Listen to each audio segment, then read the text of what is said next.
Guys. Hari ni saya ada dekat sini, Mahkamah Kuala Lumpur.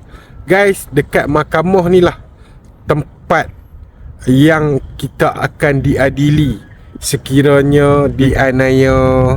Kan, di sinilah tempat untuk kita menuntut keadilan, tempat untuk kita dibicarakan. Okey?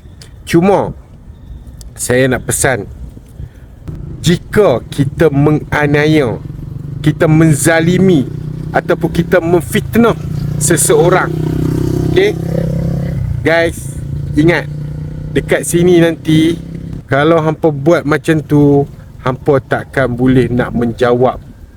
Okey, hampa takkan boleh nak menjawab apabila dipersoalkan. Ini baru dekat sini. Bukan dekat akhirat lagi. Di hadapan Allah nanti lagi teruk. Bukan mulut kita yang menjawab, setiap anggota badan kita yang akan menjawab. No? Ingat elok-elok, jangan sesekali kita menganiaya orang, kita menzalimi orang, kita memfitnah orang. Okey?